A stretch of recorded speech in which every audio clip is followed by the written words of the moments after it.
Right, I make it 1:30. I think there's a few more who will join us, but good afternoon, everyone. Welcome to the Primary Care Commissioning Committee of March 2023. I'll cover roughly the first half of the meeting as chair. James Bullion will join in about half an hour time, and he can take over at that point in time. Just a reminder, this is a meeting in public and is being recorded and will be made available on YouTube afterwards. Apologies for absence. We received apologies from Mark Burgess, Sue Merton, Mel Benville from LMC, but I know other colleagues of her will be joining, and I believe one of them has already joined. Tricia Dorsey and James Reeder. And as I said, probably we'll have a few more who will join us in the next few minutes. Declarations of interest, they're there for your information. Maybe to highlight, item 10 on the agenda is for noting, and that's why Hilary Byrne and James Foster can stay in the meeting, given that it's there for noting. Does anybody want to flag a specific interest in view of today's agenda? No. Then we go to the minutes of the last meeting. As per usual, I take them in their entirety and want to check with you. Does anyone have a comment or found an inaccuracy in those minutes? No. Many thanks, Sarah, for preparing those. That takes us to the action log. Sadie, would you mind walking through those? Then we can just hear your view and see if there's any comments on that. Yes, of course. Before I do, may I just raise a matter arising from the minutes? I cannot hear you, Sadie. Maybe I'm the only one. Can others hear me okay? Oh, yeah. Sorry. Yeah. It will be my volume. Okay. Yeah. I was just wondering if I may raise a matter arising from the minutes of last time. Okay. Yep. It was in relation to the public consultation that is currently live.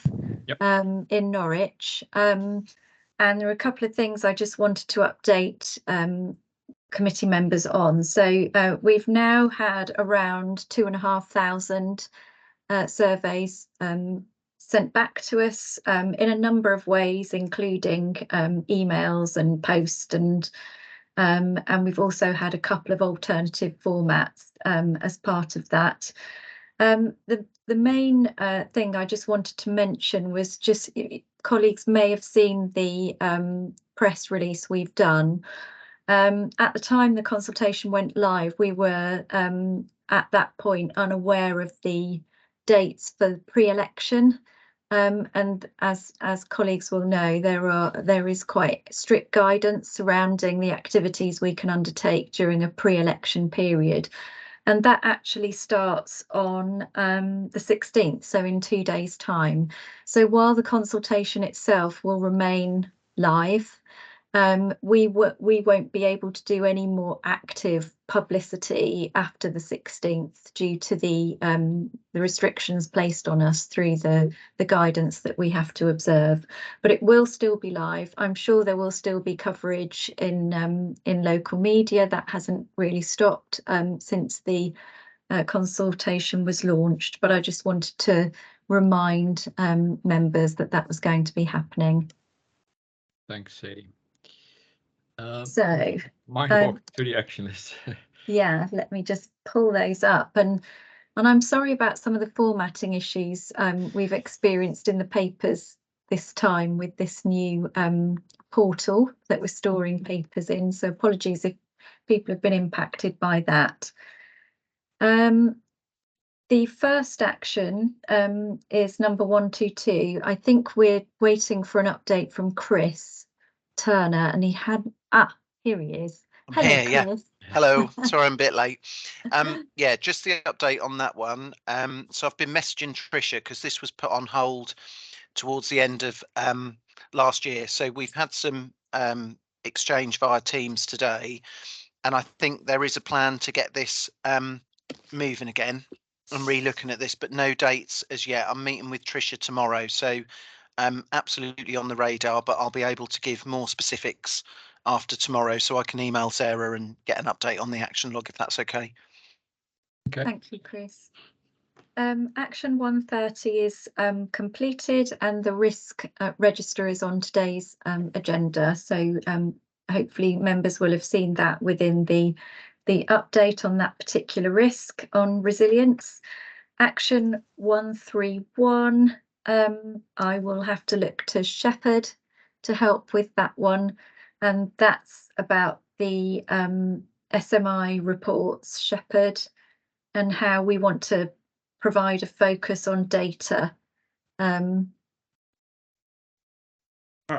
would suggest that we take this as part of the paper as we discuss. Okay. Okay. Thank you. Action 132. This is about having an agenda item at a future meeting on the on all health checks undertaken, so including NHS health checks, LD, SMI, recognising that NHS health checks are actually commissioned by the local authorities. So Shepherd, have you managed to get a date for the forward planner on that yet? Not yet. We've had some discussions, and it's not straightforward as to who is leading on what. So there are a number of checks that are being done by general practice and other parts. And I will probably need a bit more engagement again to be able to really firm and agree on what can come on that. Okay. Thank Yeah, you. maybe in a moment we come to the forward plan, and maybe we can just put a placeholder several months in the future, and then we'll see close to the time whether that's the right month to do it. Thank you, Hein. And then the final action has been completed. Good. Any comments from anyone on action log and progress? No, many thanks for guiding us through that. Sadie, as mentioned, the forward planner is the next item. So I think of most interest is sort of an initial program for the coming financial year 23-24. You want to highlight some points, Sadie, and then so if I take the final month, this month, as fine, because we've not had to delay anything from this month, and go to the first draft of the next year, starting from next month, when we will have new terms of reference for the committee. So we have initially set out here a draft of what we think the frequency should be, and the areas to cover, and it should be noted that at this stage this is still covering general medical services, because we haven't yet taken on the responsibility for dental, optometry and pharmacy. And it is, of course, going to be subject to change, because we did agree in principle, and then the board has since approved that we will establish 2 delivery groups, one for medical and one for dental, so that as we transition to that new model, we will take a much more strategic focus in the committee, and deal with decisions that have to come to committee because of the delegation limits. And then other business will be undertaken in the delivery groups, and there will be a report to every committee about what has happened in those delivery groups. So for now, this is the proposal, and I'd be very happy to receive any comments on this or questions. Yeah, thanks, Sadie. Any comments on this draft for Sadie?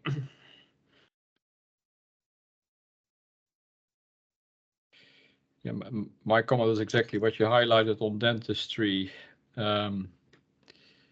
So maybe for the next meeting, it would be good.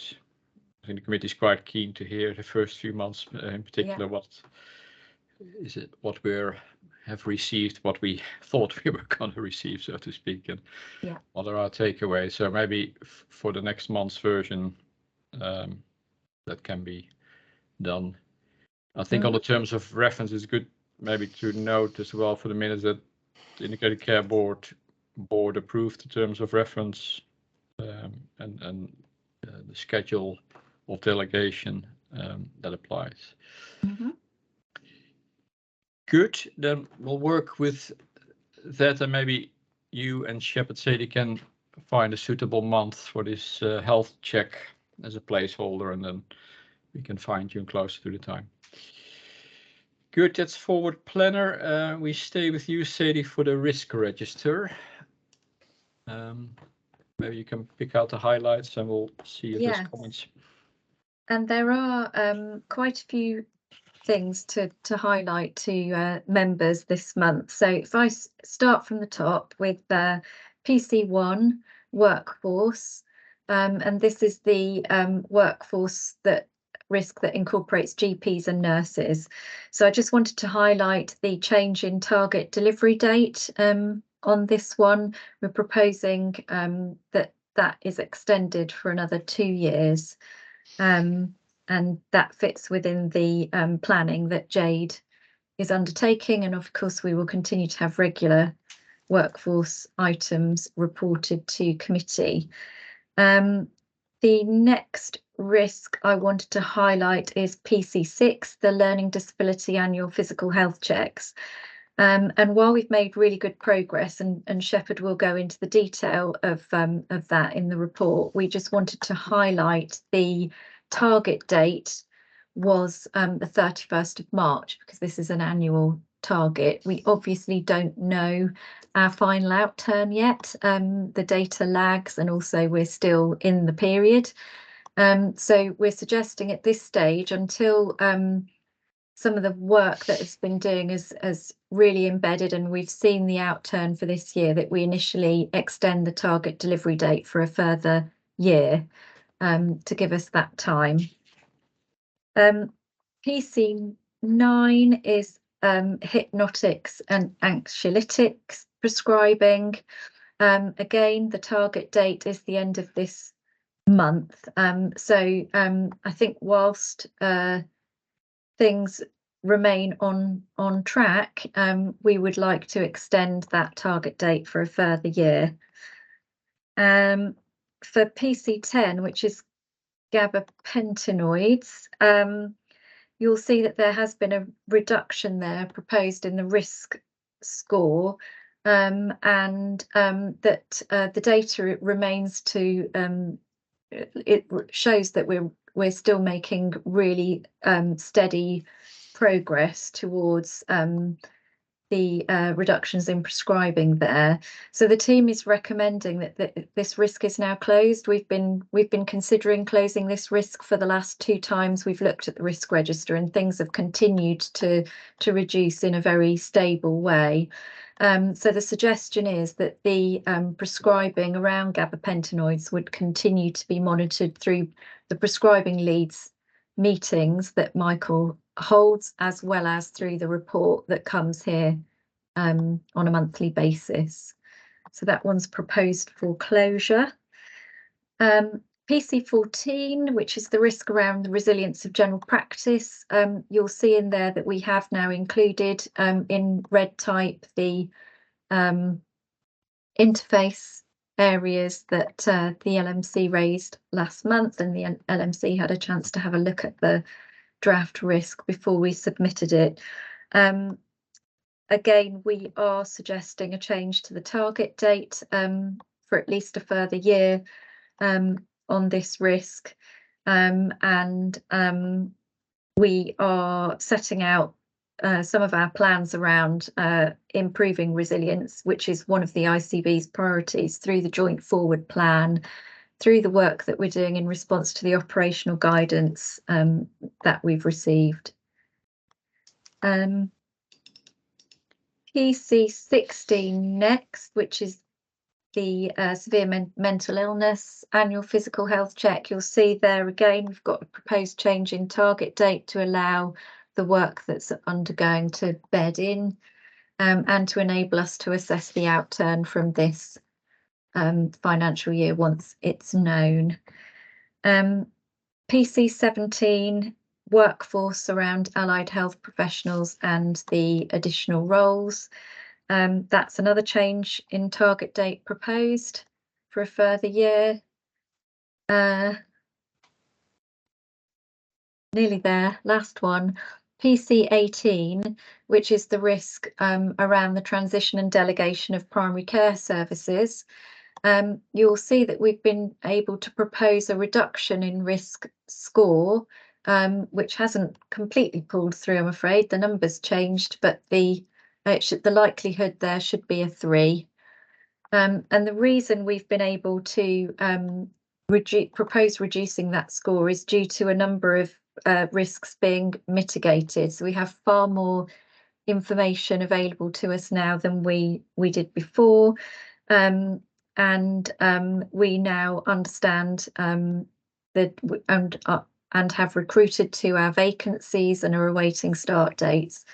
But the areas that remain outstanding are that some of the financial controls and budgets is still being worked through, and we won't have access to those financial systems until the 1st of April. And we're no different to anywhere else on that. That's a national position.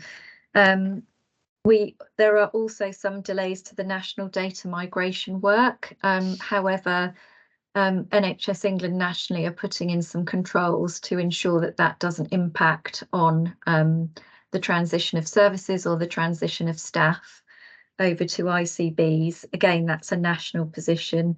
And then probably fairly unique to Norfolk and Waveney, we've made really good progress with recruiting to the vacant positions that are transferring to us, but those staff won't all be in place by the 1st of April, and they will obviously have a significant period of learning. But we are being supported by 2 other ICBs who are receiving some of 2 members of really experienced members of the dental team, and they have committed to supporting Norfolk and Waveney through the transitions as well as themselves. So that's a really positive thing, and has been really helped by the regional approach to working together on this. And I'll stop talking now for a while to let Bill get his question in. Lots of changes indeed. Thanks, Sadie. Bill, you have a question. Yes, hi there. I couldn't find the risk register on my pack in the workplace. Am I the only one who hasn't got it? Very bottom, I think, of the list. Oh, is it? Well, then that's my fault. Sorry. I'll go back and have another look. Yeah. We can certainly email it to you directly, Bill, if you can't locate it. I had a few questions, if I may, Sadie. The PC1, the one you started with, so you've changed the target date till March 2025. So what will we achieve by that date? Are all our workforce issues history by then, or no? It's not clear what the deliverable is at that date. Yeah, no, so I guess this is about this infrastructure we have in place to support the work that we're doing and to try and improve the mitigations around the risk.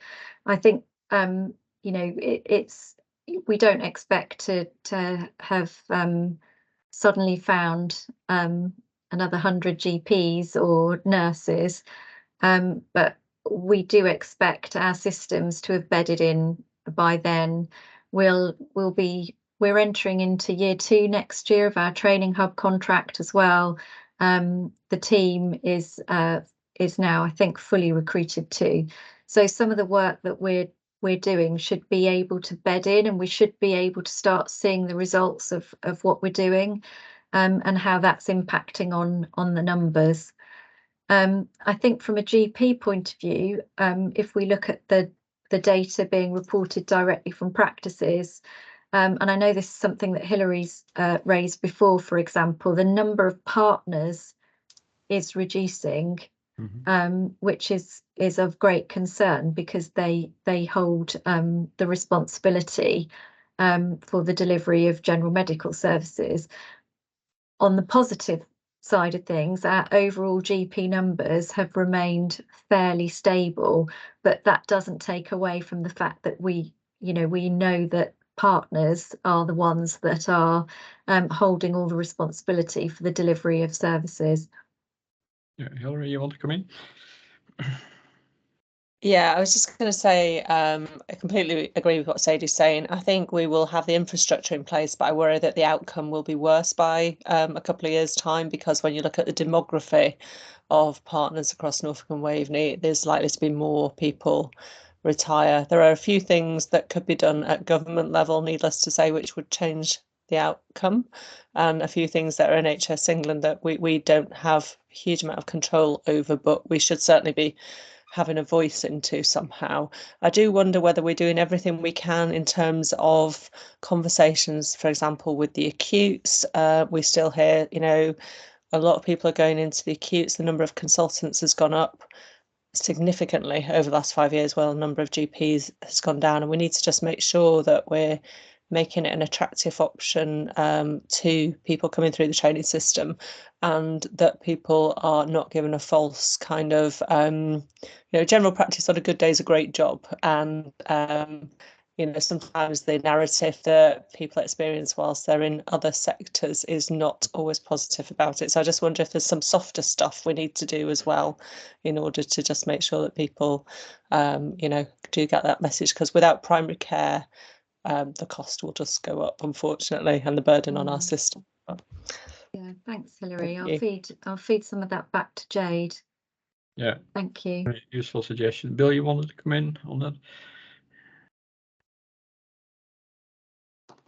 Sorry, I just wanted to agree with what Hilary said. So I think that if the flow of appointments is moving away from primary care and into the acutes, that's the absolute opposite direction of travel that the overall system wants to see delivered in terms of prevention and supporting prevention.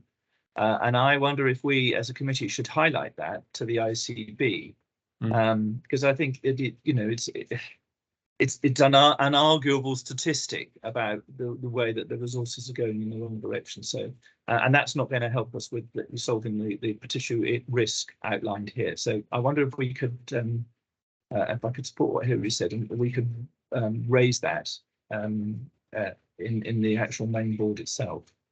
And the other thing I just wanted to say was around the rationale for moving the dates. I understand moving the date on the risk, but I suppose I would be more comforted to know why it is that the new date is the date that we expect to have had dealt with the risk, rather than it's just another 12 months. So fine, if it is another 12 months, that's great.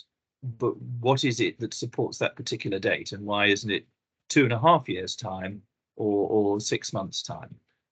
So I'm slightly nervous about just pushing it back a year because we haven't met it this year. So I'd be interested to have some sort of dialogue about, if we are going to change a date, what is it about the new date that's important? Thanks, Bill. That's really helpful. And I will need to link in with the individual risk owners for those narratives, and we can include that in the next time, and we'll certainly think about that for setting target dates in future, so that we have that clear explanation as to why that particular date. Yeah, because I'm with Bill on this one, because it also assumes you have all the resources you need to make that new target date. So it would be good to confirm with the risk owners that they do have that. And I would echo what Hilary and Bill said on the resources. I saw a similar phenomena recently in the finance committee, where indeed the resource base in the acutes has gone greatly up in the last few years, and it's a different story on the primary care side. I had a couple of other points, Sadie, on PC 14, the resilience of general practice, and this may have been there for a while, but shows a tolerance at 12, which is quite high. So it's more an observation maybe you can take away, because if we achieve the tolerance, maybe general practice is still not very resilient, but we claim victory perhaps, which is a bit premature. Quite a few other risks were sort of at a score of 8. So I don't want to get too technical in this discussion, but maybe something for you to reflect with Mark as risk owner, whether that is the place you want to land. And lastly, PC18, the transition of pod. I was a bit in two minds, to be honest. I recognize what you say, that a lot of risks that had been previously identified have been mitigated. But you're reducing the risk score just before we see with our own eyes what is out there. So it's a bit of a double-edged sword. So I'm fine to go with it, but I think, like other committee members, we're all curious to see what is out there from April onwards, so to speak. Thanks for that. Is there any other comment or question? Anyone? No, many thanks. Good discussion. That takes us to item 7, and Shepherd's learning disability health check update. Thank you, Hein. Okay, so just to say, it's going to be a close call for us, looking at the end of year landing position that we are expecting. We are still expecting to hit the national target and potentially probably just above the national target. But in terms of the structure of the paper today, you would notice that the first part of the paper is looking at where we are going. So we've put some trajectories looking into the following year. I've also included some information about 21-22 and 22-23, and those bits of information is actually based on actuals in terms of what happened in those years. Apart from Q4, obviously, of this year, we have made a forecast of 30% activity in terms of annual health checks to meet that target, which is way below, as you can see, the previous. It's consistent with the previous years. So, in terms of the assumptions that we have made in planning for next year, we have considered the winter season, we've considered the festive periods, and tried to distribute that activity accordingly. And also we have factored our kind of current trends, the way we've always managed annual health checks, and we've tried to make some gradual adjustments without completely going transformational. We do recognize that it does take some period of adjustments with practice to change some of the practices that they've done. We have recommended to practices considering the birthday recall system to try to bring those adjustments accordingly. We've had a challenge, obviously, from NHSE and within our own system in terms of let's not backload the activity into Q4. And that message we've been drilling throughout the year. And there are some adjustments, as you will see, and you've seen from the previous presentation, that actually we are doing more activity compared to the previous years, which shows those changes that are taking place. Okay, so that is that on the trajectory for next year. I thought it would be really helpful to just challenge our system, look at how we are doing in the country in general. So I've included some performance figures there for all the 7 regions in the country. I think just to draw some observations there, if you look at the register size and you compare it with performance, it's very clear that those areas with the largest register size are doing better than those that have got less smaller sizes. And clearly, as a region, as the East of England, we are at the bottom of the pile. And I've put that intentionally so that we can challenge ourselves and try to think it, why is it as a region we are doing that way? And I think southwest of England and east of England have got the smallest register size, and they are not doing as well as those areas that have got the biggest. So if we just highlight London, if you look, they've got relatively big register size and they are at 64%. It goes without saying that they're likely to meet their target. And that goes for Northeast and Yorkshire. So I won't say more, I will stop there, and I think that should trigger some interesting conversation. So then I thought it would be really helpful to now go into our own region and look at how are we doing as a region, and within that, Norfolk and Waveney, how are we doing? So clearly, this time around, obviously for the until January, we have been leading in the tables. Norfolk and Waveney has been doing very well. And suddenly Suffolk, Northeast Essex are now at the top of the table. So they are doing really well, and they're projecting that they will do well at the end of this year. And I've met with them to actually find out what is it that they're doing differently. And it was interesting to hear from them that they've been watching how Norfolk is doing, and they realized that we were doing very well, and they were also curious to know about how we are doing.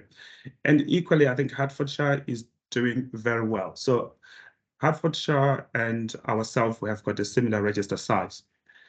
And we are all hoping that we'll be able to hit our national target based on the current trends of what we have done. Okay, let's look at ourselves, how we're doing at the moment. Currently, at the end of January, we were at 55%, which is about, now trying my maths, about 20% less before we get to the minimum target. And that leaves us to actually carry out 20% of almost 7,000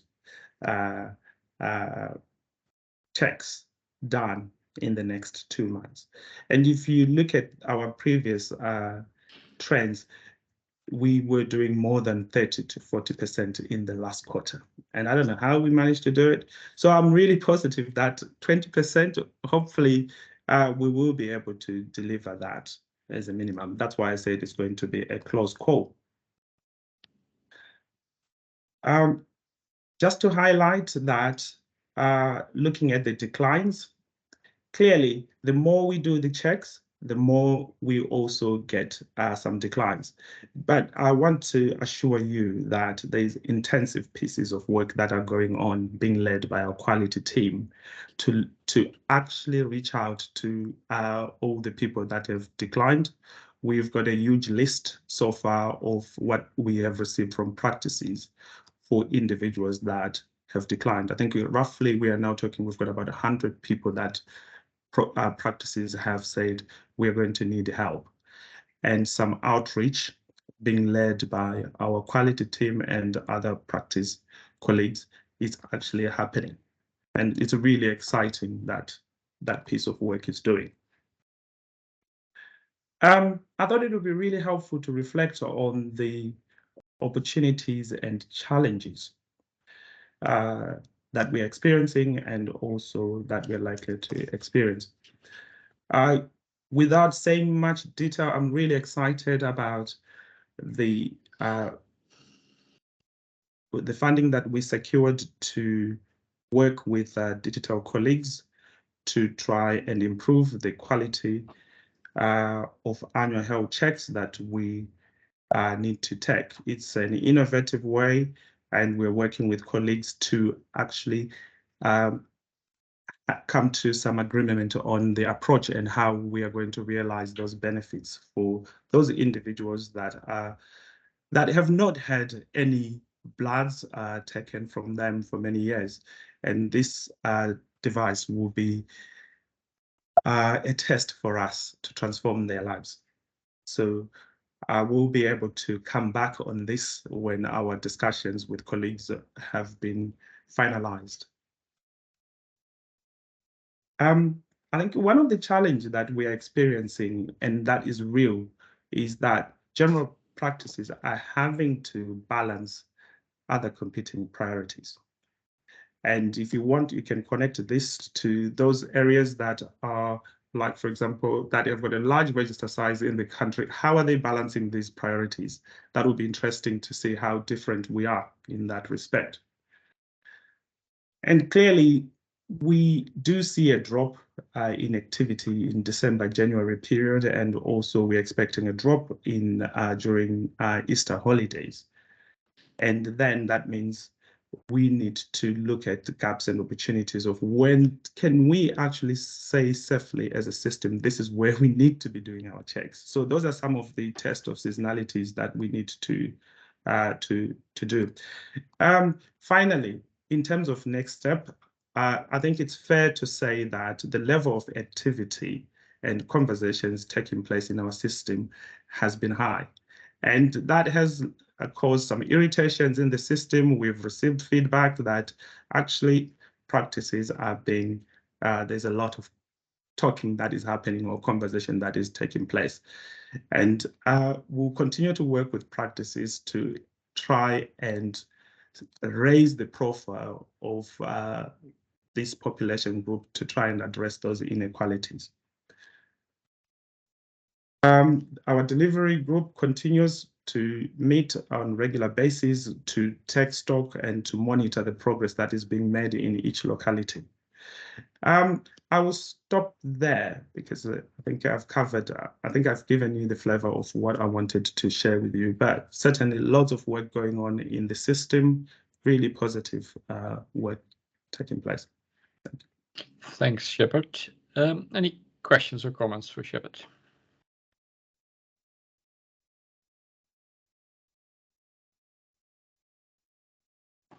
I think you've covered it very comprehensively, Shepard, so many thanks, and we'll see soon enough the outcomes. Oh, Bill has got a question. Thank you. I'm disappointed that we've got to this point because we were showing sort of promise earlier on. Do you think, Shepard, that there is a realistic opportunity for us getting there next year? Or is the pushback and the noise in the system, like you were saying, going to make it difficult? I'm more confident that if we continue with the energy and passion that is in the system, we will be in a better place next year. I think we've made so much progress that I don't think we should lose, but I'm also mindful that I think as a system or as a country, we are going through a period of change. And what I would like is to ensure that this group is not left out in that prioritization process of resources that are valuable. I would like us to do everything and make it easy to actually do more for this population, but I have to admit that it's a challenge to get to where we are, but I don't think we should give up because of that. I mean, obviously, we come from a background of having a policy in place on this, trying to improve it for many years, and it not being successful. And then, obviously, you coming in with a new broom and having another go at this. So I'm obviously keen. I'm just really would like to get some sort of assurance from you that you think that if we carry on doing what we're doing in a year's time, that we are going to get to where we want to be. Absolutely. I'm confident that we will get to where we want to be. We've got some initiative, we've secured some funding that will go a long way to support this. We'll certainly be in an improved position We're working with other parts of the system. Suffolk, we've also agreed to work closely, and we are obviously expecting some huge improvements. So we'll continue to monitor it, and I think that's the reason why we've asked for an extension on the risk element of it, because we really want to keep an eye on it to make sure that we don't lose all the benefits that we have secured so far. Hilary? So I had a quick question about data. So presumably the data you've got is about somebody having had a complete health check that's been coded as a health check. I just wondered, of the components of a health check, do we know if some of these people that haven't had them have had quite a lot of those things done, maybe ad hoc? Or I just wondered whether the gaps are as big as we think they are, and whether we've got any more detailed data beyond they've either had one, yes or no.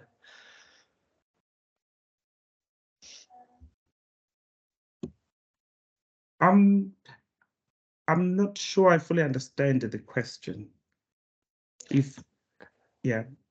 So there are lots of components, aren't there, to a health check that have to be ticked off for it to have been done.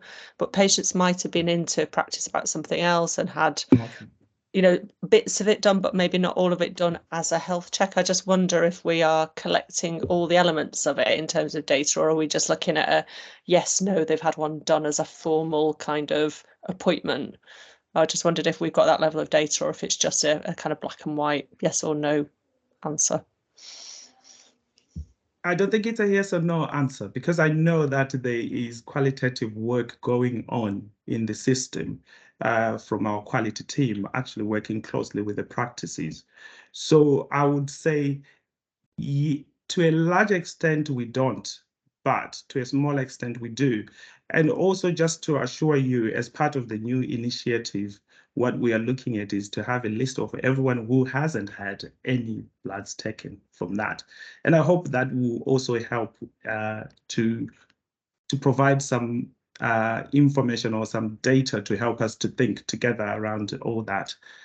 Yeah, so, but it's not, if I would lean towards a no, maybe. Okay. If there's no further comments, thanks for the update, and I think we're all curious to see what the year end will bring in terms of confirmed numbers. Thanks, Shepard. That takes us to item 8, a brief note on SMI health checks. I think Julian has joined us. There you are. Over to you, Julian. Good afternoon, everyone. And I'm just going to provide you a Q3 position and forward outlook into all things to do with severe mental illness. And I've sectioned my presentation today just to cover some of the main points, just to make sure that we have a clear forward outlook going into the new year. And I thought I would begin by just looking at data.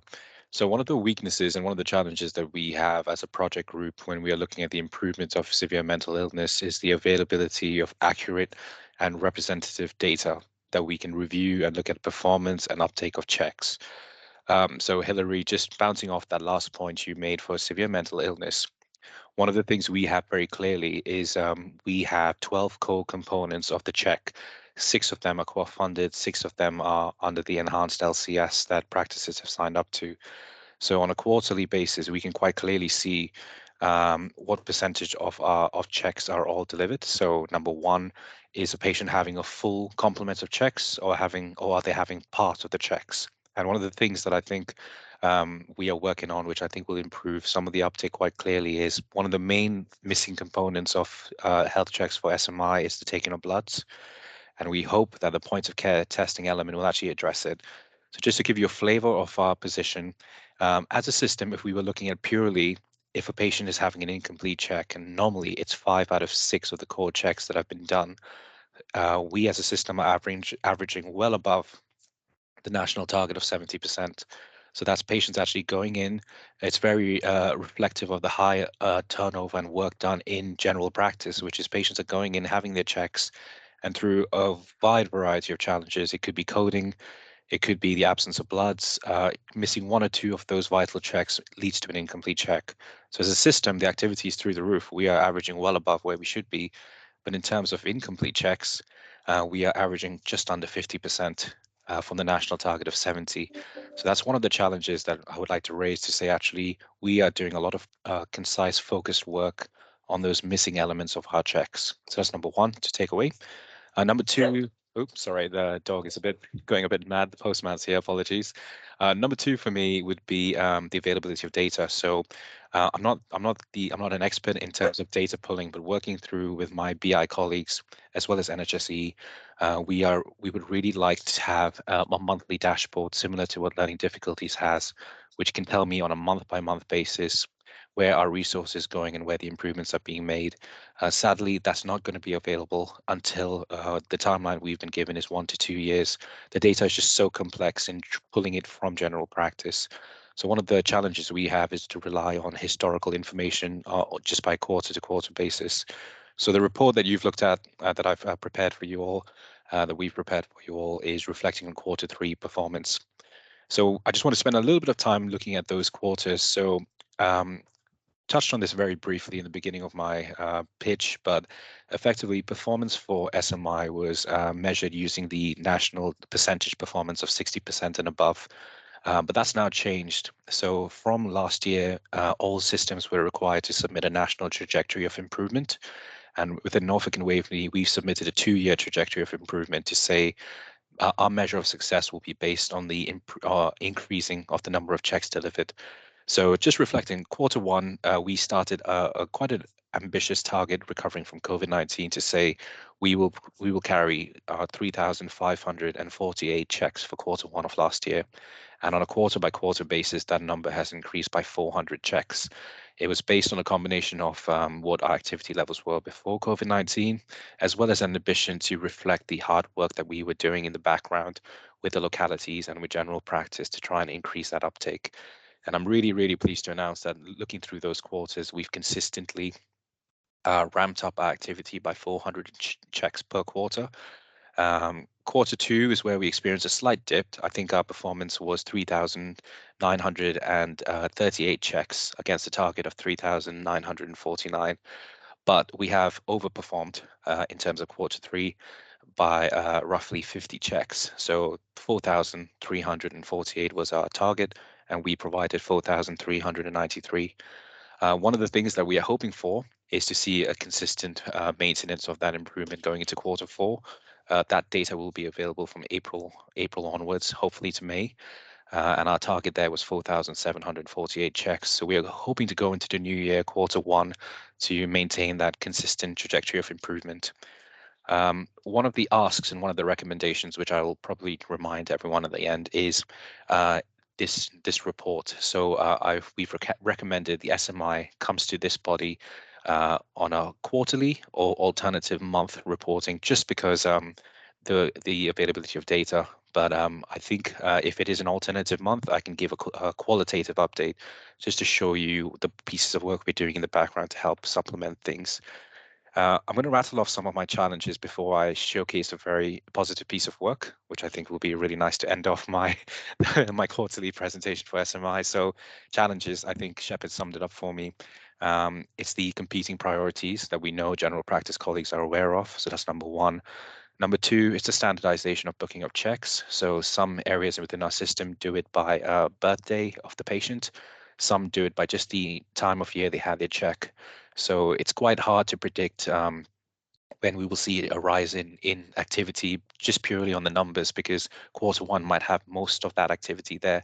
That's when the patient last had their check, but that's something we're working on. What are we translating from other systems? So we've been in close contact with Cambridge and Peterborough just to see what they have and how we can maybe translate some of the learning. They have a fully dedicated SMI team, clinicians that actually go out, carry those checks on behalf of patients. It's a bespoke team. Don't worry, I'm not going to be asking that for you guys just yet, but that's something that I think we can learn from them. So how do they engage with the patients and what they're doing to drive up empowerment? And lastly, I would like to showcase a very small section of my pitch before I take any questions on the SMI Roadshow. So we have been working quite closely with the mental health commissioning team, and we managed to secure a couple of dates dotted across the Norfolk and Waveney area. And effectively, it's a roadshow for all things SMI for our patients and our carers in the community. We've had really good engagement from Tesco, from Aldi, Slimming World, and some of the gyms. And we're basically raising the profile. We're saying every patient's has the right to an SMI health check. It's not nothing taboo. It's out in the open now. We can give you advice on lifestyle, smoking cessation, etc. And if you would like, we can also provide an SMI health check for you and make sure you leave with a goodie bag. So the first of those roadshow events will be happening towards the end of March, beginning of April. And I'm hoping to bring back some of the lessons and feedback from that to the hopefully April PCCC. So whirlwind tour, but I'm happy to pause and take any questions. Many thanks, Julian. Any questions or comments for Julian?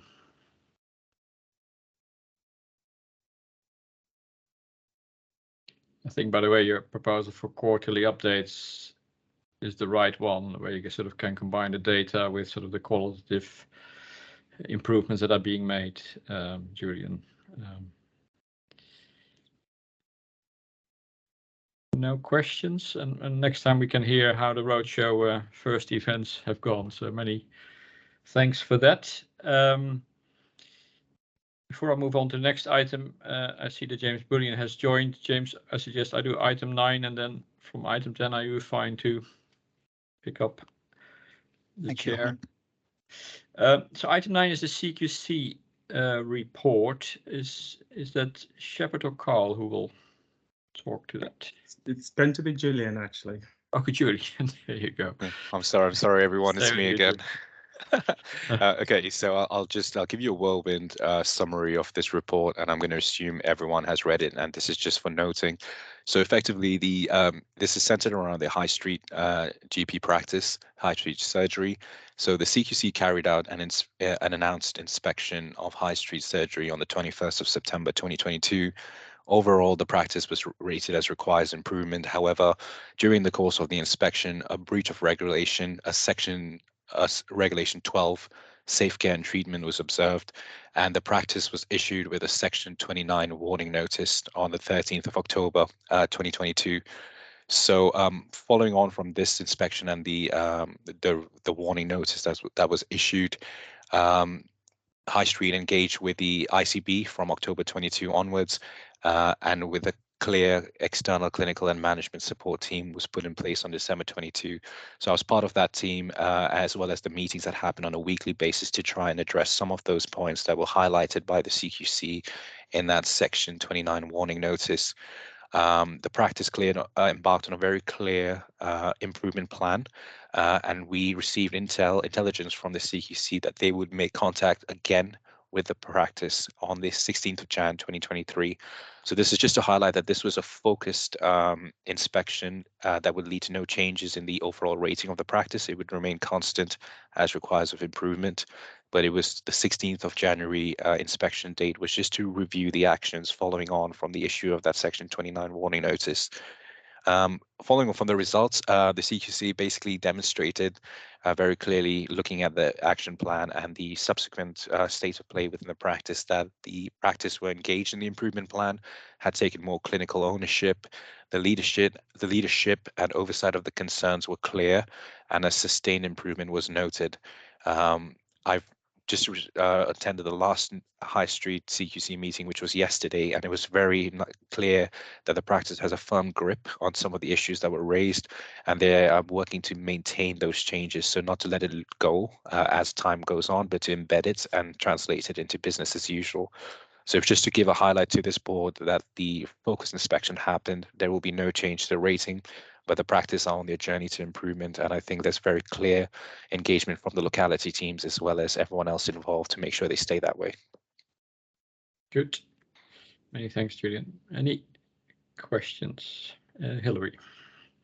So it's just a question about the actual paper. When I was reading the paper, without actually going onto CQC's website and reading the report, I wasn't quite sure what the problem was, and I just wondered whether it'd be helpful for members of this board to have maybe a brief summary of what the main issue was. You know, I'd have had to go to the link and follow it.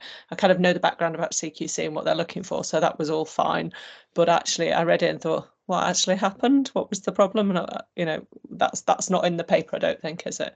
So I just thought it might be helpful for everybody. Of course, I touched on it very briefly. My apologies, but I can elaborate. But before I do, Shepard, do you want to come in?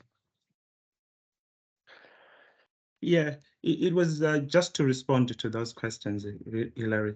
The concerns that Astrid are not any different from other concerns that we've received. They're in relation to leadership, they're in relation to governance, they're in relation to effective system.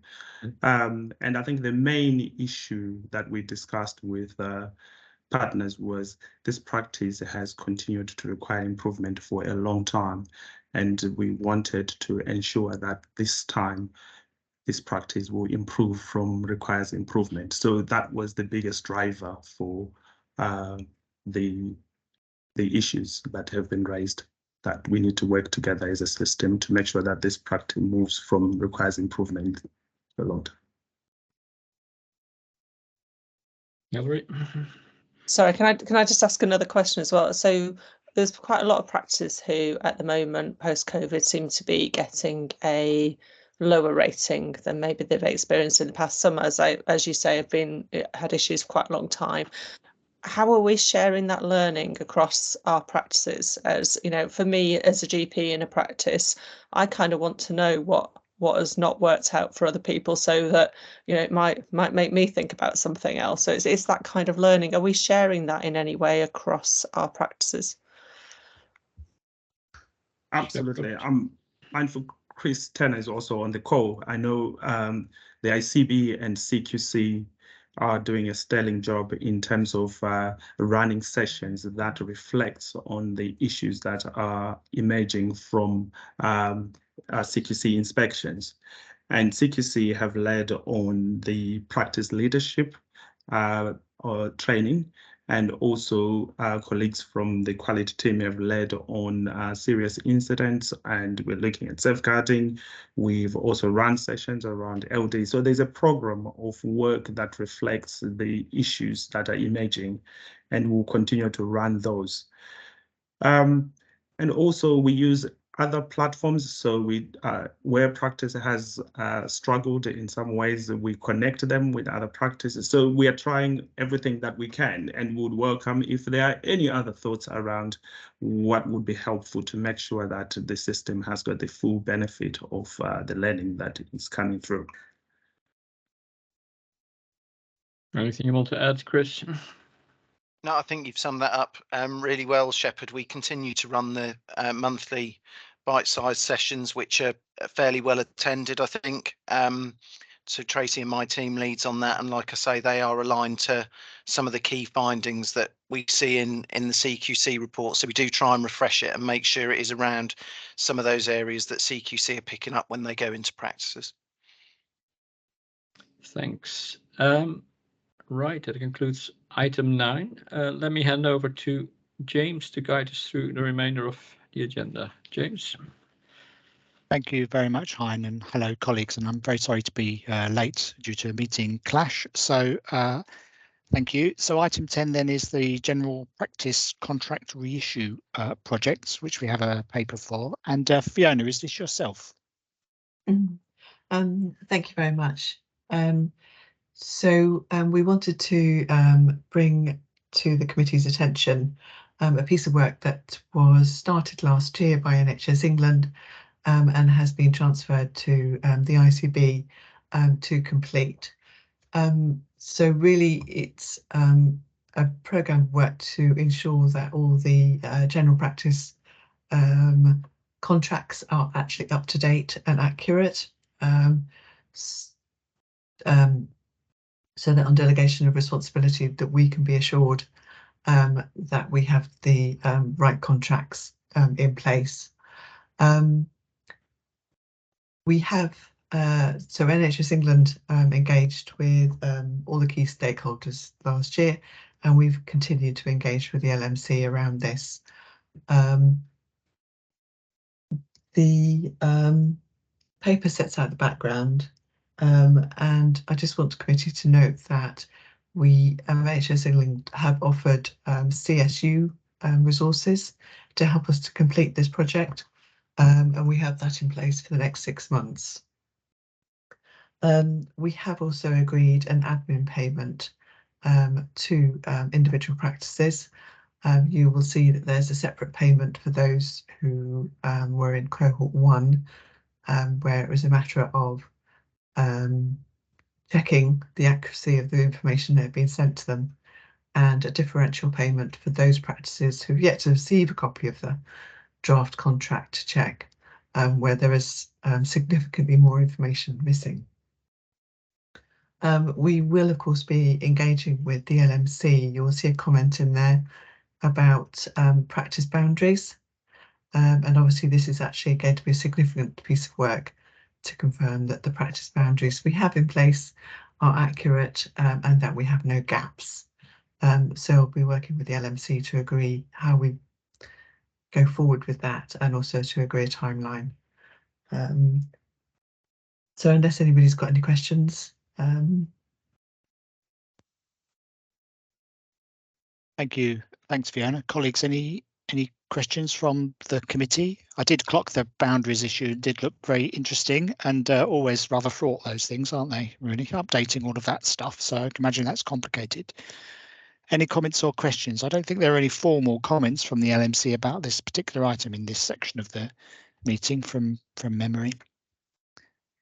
Otherwise, the committee will note that report then, I think, Fiona. Thank you very much. Great. Okay, so we're now on to the finance and governance section of the meeting. And the first item on this is the prescribing report itself. And I think, yes, we've all got copies of that. So who's taken us through that? So James, that's me. Yeah, Michael Dennis. Go ahead, Michael. Hi. So I've got the prescribing team report. Last time I talked to the report, I suggested I'd go through some of the issues with medicines availability and the process that we've agreed with the LMC and the LPC around dealing with supply shortages. But just by way of background, Bulletin 46 is just quite useful to understand some of the issues. So we're in a global market, and the Department of Health have chosen to regulate prices in generic medicines, which, so those are traditionally the lower cost medicines where there's genuine competition, but also branded medicines where there's only one manufacturer as such via another method, but mainly talking about regulation of generic medicines. So because we're not in a free market, if we were in a free market, we would be paying an awful lot more for medicines in this country, and probably more in line with the rest of the world. So Department of Health choose to regulate prices via things called the drug tariff and some various other levers within the system. And by doing so, they do create some anomalies which become managed by various people. But so by having a lower price in this country, for instance, that does create an incentive for some organizations that have wholesalers and dealers license to export those products to make a relatively easy profit to countries that pay more for them, and that can contribute to the supply chain issues that we have in this country. Department of Health choose to regulate that by setting quotas with wholesalers. So that means that pharmacies and some organizations can only order certain amounts each month. And that causes problems because if the quota is set too low, that means pharmacies aren't actually able to order the stock their patients need and have it on the shelf when they need it. And they have to spend up to 40 minutes on the phone to the wholesaler to get through to say, can you lift my quota? So I'm just giving you some examples of what happens when you seek to micromanage these issues. And then when there is a genuine shortage, something called, which is in my report, NCSO, no cheaper stock obtainable, can be enabled. So the shortage is reported, and the reimbursement price of the medicine then goes up quite significantly in some cases. And that does create an anomaly for shortages to be created quite clearly. So we have a highly regulated system which is a replacement for a free market, but within, it is what it is. I think is what we're saying is we have to deal with these anomalies as they're created.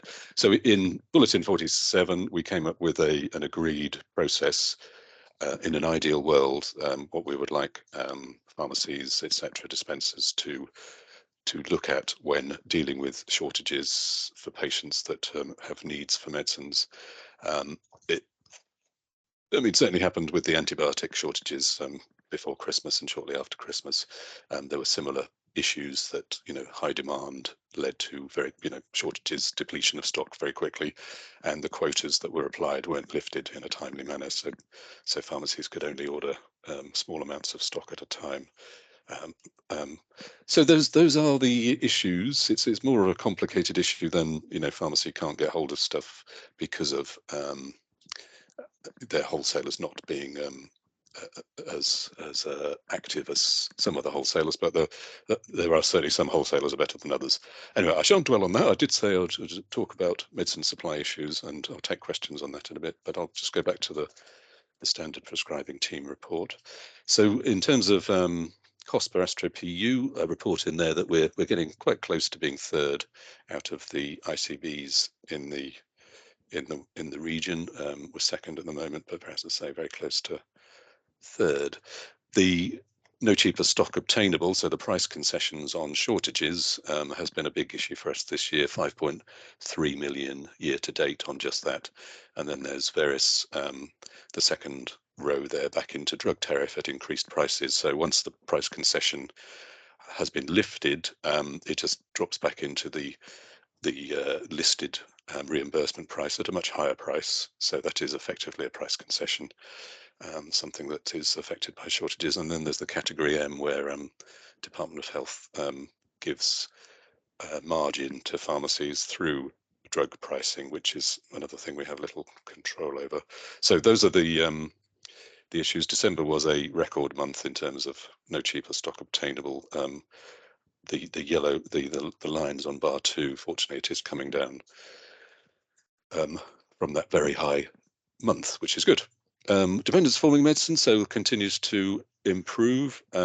So high dose opiates coming down, gabapentinoids manageable, hence we're suggesting it comes off the risk register, and hypnotic anxiolytics still improving, still quite slow, and it's going to be a long-term piece of work, as you can see. Antibiotics, because of the high prescribing of antibiotics in recent months, the use of the broad spectrum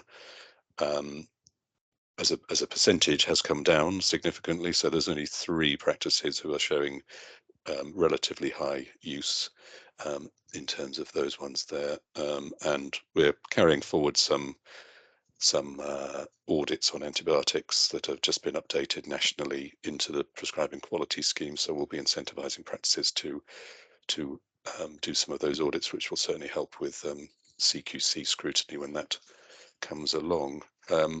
Happy to take any questions, comments on any of those. Thanks very much, Michael. Clinging on by my fingertips there of that complexity. Oh, sorry. Okay. Andrew. Yeah. Andrew. Yeah, hi.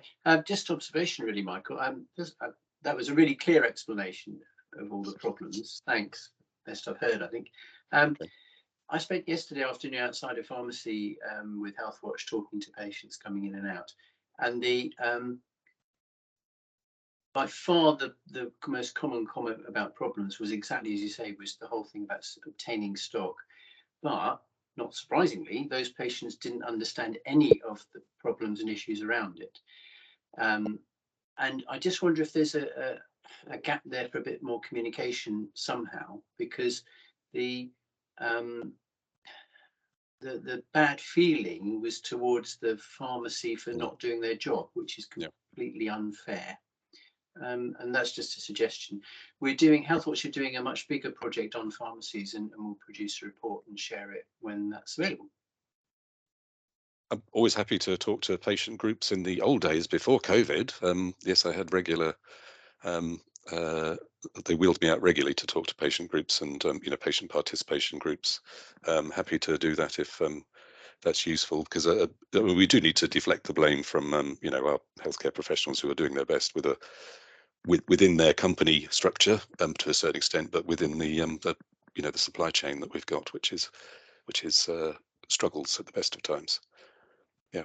Yeah, thank you, Michael. But just to clarify, Andrew, before I bring Hilary in, were you highlighting there whether the ICB communication should do more around these issues in the public domain? Was that what your question was, or was it more specialist in terms of what Michael has said around talking to particular No, groups? Yeah, as an observation, I mean, that's true for lots of different issues, because I just personally find when you talk to people about what their concerns are, often their concerns have not been addressed because they don't understand them and it's not been fully explained. Yeah. So I'm sure you can deflect some of the sad negativity that's around by a fuller explanation, really, and conversation. That's all. Yeah, I tend to think a public understanding of this would be better than not, actually. Hilary, over to yourself. Yeah, I would agree with Andrew, and I think primary care also is on the front line, so to speak, in terms of people's negativity when they don't get what they want or it's not available. And I don't think the policy looks great as to the steps that will be followed if something isn't available, but it isn't happening in practice. So we get loads and loads and loads of people straight back from the pharmacy back to come to see their GP to get a prescription for something else, which adds hugely to our workload and hugely to our reception admin team's workload. And people are angry. They're angry that they haven't got it. They think you've prescribed the wrong thing. Why would you prescribe something that's not available? And they have no understanding of all that complexity. So I think the whole system, it is complex. It is generating a massive workload for pharmacies, for primary care. And I think we need to try and support them somehow if we can. Thank you. Michael, did you want to come back on? Yeah, well, yes, I know, Hilary. I mean, there's particular problems in your area, certainly, partly because you've got two pharmacies who use the same wholesaler, which is not one of the greatest ones that the region uses. So, yeah, I mean, we are reiterating this policy because it has been agreed with the LPC, etc., and we would like it to be followed. It is something that we will be reiterating and reinforcing that we expect it to be followed.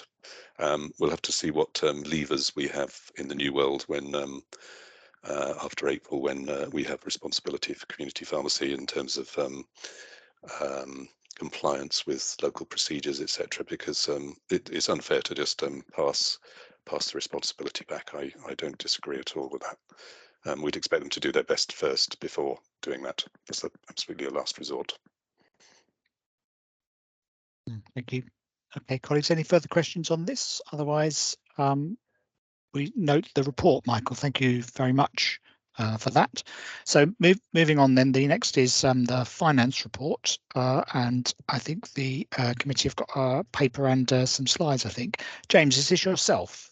That is, yes. Yeah, thank you. Over to you then. Thank you. Yeah, so as usual, I'll take the report as read, but just highlight the key points in the report. So beginning with the executive summary page. So this report's produced in arrears due to the timing of the ICB month ends. So it's reporting the 7th month of the ICB accounts, which is month 10 of the financial year, and has a forecast of 9 months for the ICB. So we can see from that example, some of the position at month 10 for primary care and prescribing budgets is £6 million adverse to budget for the ICB, which represents Q2, Q4 of this financial year. However, this doesn't include a £4.5 million payment due from NHS England for the additional Rs expenditure. When this is received in full, and has actually now been received in full, the actual position will be £1.5 million adverse. The report shows the areas that have contributed towards this net overspend, and I'll go through those in a bit more detail. So moving on to the financial summary page, this shows that GP prescribing as a directorate is £5.2 million adverse to plan as at month 10. This is quite a significant jump forward from the month 9 position, showing a £2.4 million adverse movement. Same drivers as previously reported are pushing this adverse variance, but from the granular analysis carried out, the NCSO no cheaper stock obtainable impact is the greatest currently. Outside of the GP prescribing budget, we can now see pressure on the within the delegated delegated primary care area. On the administration cost to prescribe, so the dispensing fees which sit within that cost centre, the movement from month 9 to month 10 for this cost centre is 1.5 million. However, this does contain additional R spend, which is retrospectively claimed. Moving on to the detailed finance analysis, this shows the key drivers behind the prescribing spend being overplanned, with the key areas of risk around CGM, SGLT2 and NCSO as previously reported. It's a high degree of uncertainty over the financial implications of these factors on this financial year and on 23-24. We do receive additional EPAC figures for DOAC, CGM and SGLT2, so we can see the year-on-year increases in these areas, and they are still showing large increases up to month 10. Moving on specific on delegated code commissioning, the underspend here is predominantly due to the way in which PMS GMS budgets are ring-fenced to delegated primary care, but we do now have those additional pressures on dispensing fees, which are within the other GP services category on that analysis. GP and other prescribing slide. This slide shows the variances with prescribing the overall 10-month adverse forecasting 5.2. So you can see this has moved significantly from month 9 to month 10. It's a £2.4 million movement, as more of the prescribing cost pressures materialise in month 10. As previously mentioned, the NCSO and diabetes prescribing still pushes up the forecast and can be evidenced on that year-on-year analysis that the team is continuing to monitor. There have been some smaller mitigations around the recharge to NHS England around the flu vaccination prescribing costs that we recharge, and the crystallisation of slippage for expected staff costs. And then the last bit I just want to point out, which is a new slide I've put in this month in Appendix 1, is a summary of the Norfolk and Waveney position for this financial year 22-23 for the new pharmacy, Optom and dental services. So although this has not yet been delegated to the ICB, we've been working with NHS England 22-23 to monitor the financial performance of these new services to enable the ICB to understand any potential financial risks that may transpire in 23-24. As you can see in aggregate, the three services underspend compared to their indicative allocation, with dental and Optom underspending due to a lack of access and lack of activity, whilst the pharmacy area overspends. These trends are replicated at a regional level, and we will need to understand the granular drivers of these variances as they become delegated to us next year. That was everything I wanted to point out. If there's any questions at all. Thank you very much, James, for that whip through. Colleagues, any comments or questions on either the position of Hein? Yeah, thanks, James. First of all, good to hear that the so-called ARS funding has come through finally, 4.5 million. Yeah. I know it's not within our remit yet, but I was looking at Appendix 1, and I think what you were highlighting is a national picture and underspend on dental, which is sort of a ironic message given that people are very much looking for the service. So hopefully when it's within our delegated commissioning gift, we can move it in the right direction. But thanks for including it. It's some comfort you're starting to get a bit of a handle on the figures. So that's a positive. Thanks. Yeah, no, absolutely. And I think the underspend is probably around the way that dental is contracted for. So there tends to be large clawbacks when activity isn't reached on an annual basis. So that's certainly what I believe they've seen this year. So. Thank you, James. Thanks, Hein. James, in terms of reporting in the ICB as a whole and the change that occurs from next month, how will we do that at board level? Is that worked out yet? So I'll certainly obviously be adding the additional services into the reporting that I do. So we'll be able to have them as a separate cost centre and can be analysed just like any other health cost that we would have. Yeah. Great. Okay. Thank you. Any further questions from colleagues about this? If not, I think that takes us to any other business, and the only single item there is the questions from the public. And Sadie or Sarah, do we have any questions? I don't think we do we? There's a couple of external people that may be to ask. I'm not sure. Are there any members of the public with us who would like to ask a question?